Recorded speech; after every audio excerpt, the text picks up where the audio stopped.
Firman Allah, bahwasanya Tuhan engkau ya Muhammad meluas ia akan rezeki bagi siapa yang dikehendaki dan menyempitkan bagi orang yang dikehendaki. Itu dia.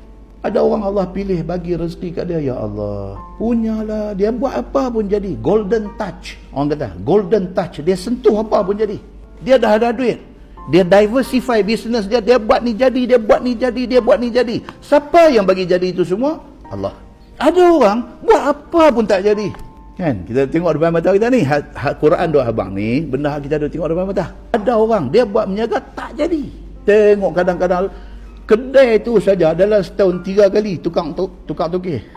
Kedai tu saja setahun mula Tom Yam ABC. Lepas 3 bulan Tom Yam DEF. La ilaha illallah. Tom Yam juga tapi nama surah lain. Kita ingat toki tukar nama ke apa, pergi tengok orang lain semua. Lepas 3 bulan dia main XYZ habis, tak boleh buat dah, habis lah.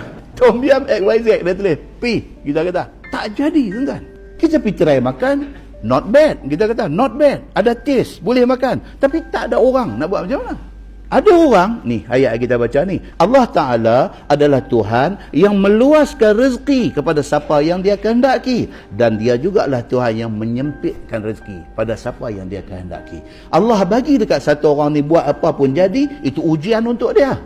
Dan Allah bagi dekat satu orang ni buat apa pun tak jadi, itu ujian untuk dia. Allah bagi satu orang jadi kaya, itu ujian untuk dia. Allah bagi satu orang miskin, duit tak ada, itu ujian untuk dia. Ada orang kaya, Allah uji dia dengan kekayaan. Kekayaan itu mendekatkan dia lagi dengan Allah dan dia dapat syurga. Dan ada orang kaya, Allah bagi dekat dia ujian kekayaan. Ujian kekayaan menjadikan dia seperti Qarun yang dilaknat Allah. Nampak tuan? So isunya bukan kaya, bukan miskin. Isunya tahan ke tak dengan ujian yang Allah bagi. Firman Allah, bahwasanya Allah Ta'ala itu adalah ia dengan segala hambanya itu amat mengetahui, lagi amat melihat zahir mereka itu dan batin mereka itu. Allah tahu kita ni luar dalam, dia tahu. Maka rezeki ia akan mereka itu pada kadar maslahah mereka itu. Allah bagi itu sesuai dengan kita. Kita jangan duk komplain apa. Tuhan bagi lagu mana pun, Alhamdulillah.